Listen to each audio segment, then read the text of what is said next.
The sun hung low over the cracked earth, bleeding orange light across the Texas plains. The air shimmered with heat, the kind that baked bones and silenced even the wind. It had not rained for 3 months, and the land wore its thirst like a scar. Dust rolled across the prairie, whispering through the yellow grass like the sigh of something long dead. A figure stumbled along the dirt trail, small against the endless sky. Her name was Clara, though it had begun to feel like that belonged to someone else. Her bare feet were torn and bleeding, leaving smears of red on the sun-baked ground. Her blue calico dress hung in tatters, the fabric stiff with dust and dried blood. Bruises, ugly shades of purple and yellow, marked her skin like cruel signatures. She kept walking, each step a battle between pain and the terror driving her forward. She didn't know how long she had been running.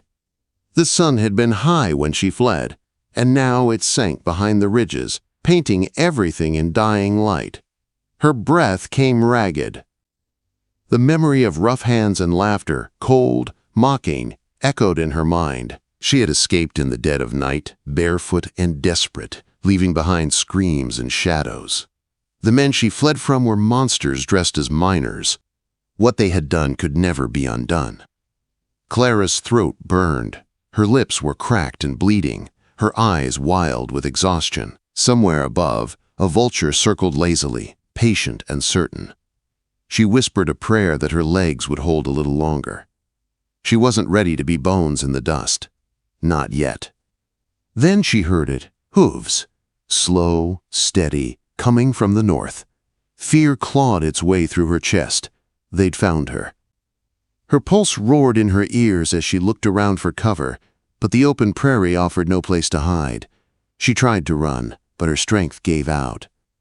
She dropped to her knees, clutching her chest, waiting for death to come, wearing the face of her pursuers. The rider came closer, a tall figure on a dark horse. The fading sun turned him into a silhouette, broad shoulders, a hat brim casting his face in shadow. He sat straight in the saddle, moving with the ease of a man who belonged to this land. When he stopped a few yards away, the horse snorted and pawed the ground, uneasy. For a long moment, neither spoke. The silence was heavy, broken only by the wind and the slow creak of leather. Then the man swung down from his horse. His movements were slow, careful. Clara flinched back. "Don't," her voice cracked, little more than a rasp. "Don't come near me." He stopped where he was. His face came into view as he removed his hat. A rugged man in his mid-30s, sun-browned skin, lines etched deep around his eyes from squinting into years of hard light. There was no cruelty there, only concern. "I won't hurt you," he said quietly. "You look half dead. Can you tell me your name?" She shook her head, trembling. Her dark hair, tangled and matted, fell into her face. "Please," she whispered, her voice breaking, "don't look at me." Something in those words hit him like a blow. Shame, desperation, a woman trying to disappear inside herself. He took a slow breath, then stepped back, lowering his gaze. "All right," he said softly. "I won't." Quote. He walked back to his horse, pulled a canteen from the saddle, and set it on the ground between them before moving away again. "There's water," he said. "Drink. You'll make yourself sick if you don't." Clara's eyes darted from the canteen to the stranger. Her body ached for it, but trust was a luxury she no longer had. At last, thirst won. She crawled forward, snatched it up, and drank. The water was warm and metallic, but it tasted like life itself. She stopped before she could make herself ill and looked up at him. He was still keeping his distance, one hand resting lightly on his horse's reins. "My name's Samuel McKenna," he said after a pause. "I've got a ranch 3 miles north. You can rest there. Food, bandages, nobody'll bother you." Clara's heart jumped. "No," she whispered. "They'll come. They'll find me." "Let them come," he said, his tone steady but hard. "They won't get past me." She wanted to believe him, but belief was a fragile thing. Her eyes burned with unshed tears. She tried to stand, but her legs buckled, and she crumpled to the dirt. Samuel didn't move at first. Then, carefully, he took a blanket from his saddle and laid it near her, along with a clean shirt. "At least take these," he said quietly. "Cover yourself. I'll stay right here." Clara hesitated. The last man who'd offered kindness had chained it with cruelty. But this one looked tired in a different way, like someone who had seen too much of the world and hated what it had made him. She reached for the blanket with shaking hands, pulling it around her shoulders. The shirt smelled faintly of soap and sunshine. "Thank you," she whispered. Samuel nodded once and sat on a nearby rock, his back half turned to give her privacy. The sky deepened into violet and gold, the first stars winking through. After a long silence, Clara spoke again, her voice small. "Why help me? You don't even know who I am." He was quiet a moment before answering. "Maybe because I've seen enough pain to know when someone's had more than their share. Maybe because turning away from a person in need ain't something I can live with." Quote. His voice was rough, but gentle, carrying an honesty she hadn't heard in months. Clara looked at him through her tangled hair. The edges of her fear began to loosen. He stood, finally, brushing the dust from his hands. "My ranch is just ahead. You can ride. I'll walk beside you. You'll be safe there." She hesitated, then nodded slowly. "All right." He helped her onto the horse, careful not to touch her more than necessary. Her body trembled with exhaustion as she gripped the saddle horn. Samuel walked beside her, leading the horse north through the cooling twilight. Behind them, the sun slipped beneath the horizon, leaving the sky awash in crimson and indigo. Ahead lay the faint outline of a house against the darkening land, a place of safety, or maybe just another test of trust. For Clara Hartwell, bruised, barefoot, and broken, it was the first step towards something she'd thought long dead: hope. The ranch appeared out of the dusk like a ghost taking form. A wide porch wrapped around a sturdy two-story house, its windows glowing faintly with lamplight. Fences stretched across the land, holding dark shapes that Clara guessed were cattle. Everything spoke of care and order, a man's world built with rough hands and patience. Samuel helped her down from the horse when they reached the porch. Her legs buckled, and for a heartbeat she leaned against him. The warmth of his body startled her, and she pulled away quickly. He stepped back, giving her space. "Can you walk?" he asked. She nodded, though the pain said otherwise. Inside, the house smelled faintly of wood smoke and soap. It was simple, but clean. There were small touches that didn't fit the roughness of the rest. Embroidered pillows, lace curtains, a porcelain shepherdess on the mantel. Ghosts of a gentler life. Samuel lit a lamp and set it on the table. "Sit," he said softly. "I'll heat some water." Clara sank into the nearest chair. Her eyes followed him as he moved about the room. He moved with purpose, silent and sure, the way men did when they'd learned to live alone too long. "Are you hungry?" he asked. Her stomach tightened at the question. She couldn't remember her last meal. "Water first," she whispered. He brought her a glass, clear and cool. She drank slowly this time, aware of his gaze. Not the hungry kind she'd learned to fear, but a quiet concern that made her throat tighten. When she finished, he knelt in front of her. "Your feet need tending, may I?" Clara froze.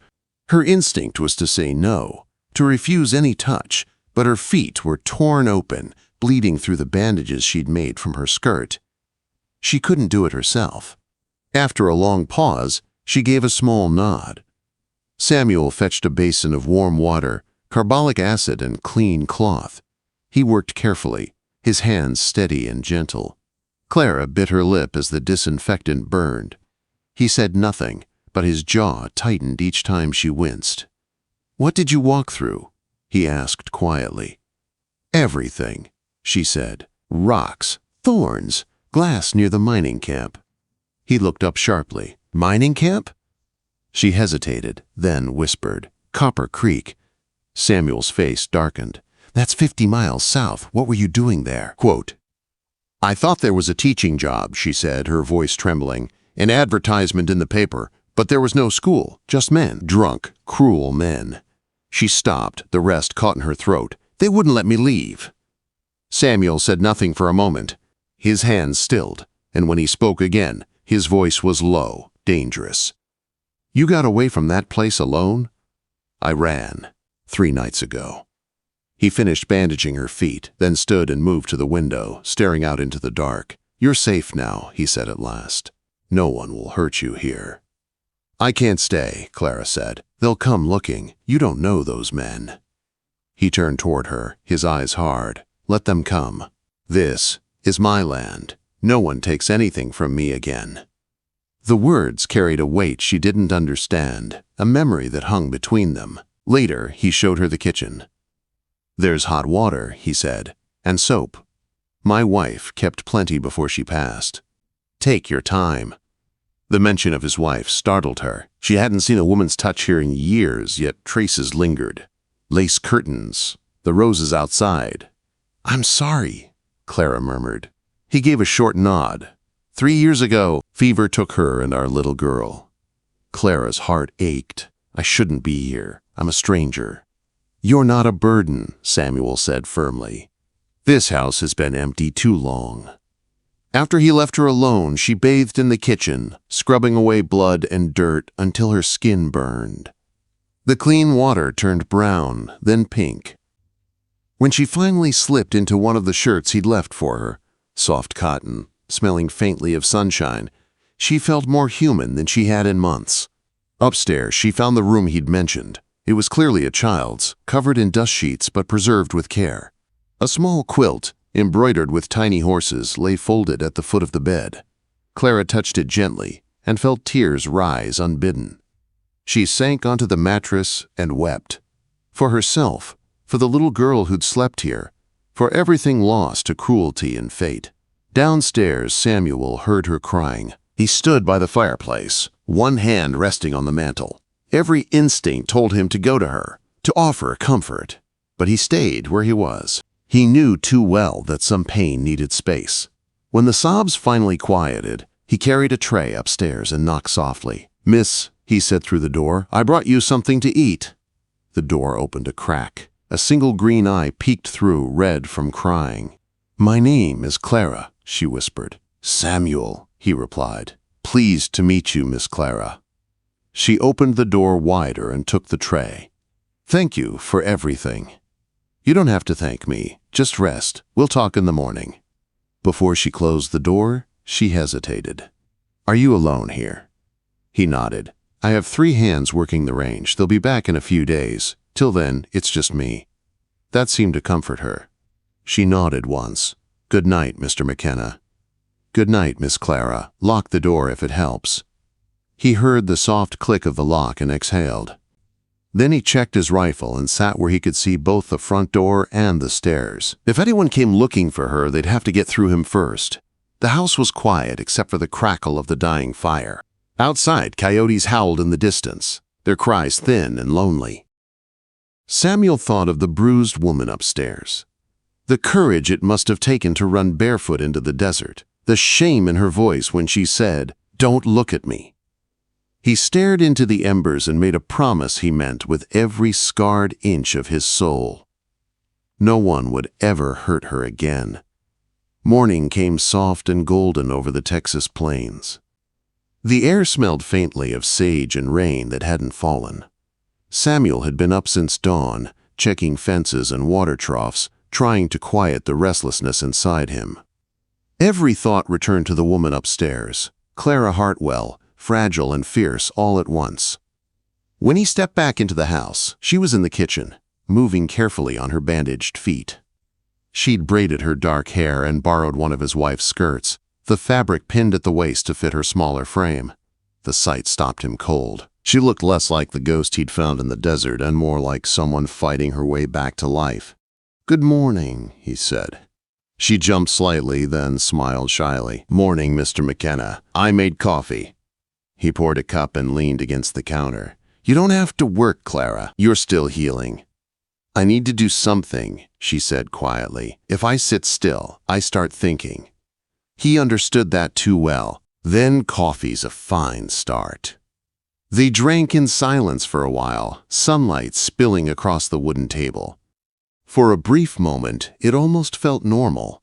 Two people beginning an ordinary day. But the illusion shattered when Samuel saw a cloud of dust on the horizon. "Riders," he said, moving to the window. "Stay inside." Her face went pale. "Them? Maybe, maybe not, but I'll find out." He stepped onto the porch, rifle in hand, as four men rode into view. The lead rider's pale eyes were familiar even to Clara when she peeked through the curtain. Jack Dalton, one of Morrison's men. "Afternoon, gents." Samuel called, voice calm but cold. "Something I can help you with?" Dalton dismounted, spitting into the dust. "Looking for a runaway woman, dark hair, green eyes. Pretty little thing when she's cleaned up. Belongs to my employer." "Don't see how that's my concern," Samuel said evenly. Dalton's smile was like a snake's. "Mind if we look around?" "I do. This is private land." One of the other men shifted in the saddle, his hand near his holster. Clara's heart thudded in her chest.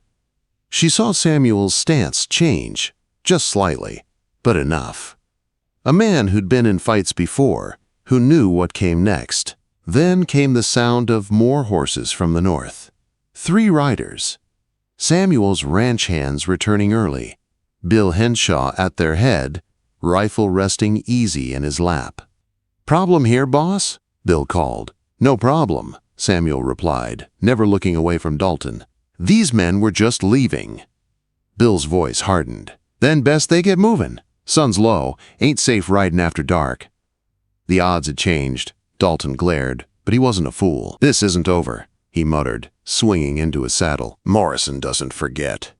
"Neither do I," Samuel said quietly. When they rode off, Clara burst from the house, her face white. Samuel turned and caught her trembling hands. "You're safe," he said. "For now," she whispered. "They'll come back. Then they'll find I'm ready." Tears welled in her eyes.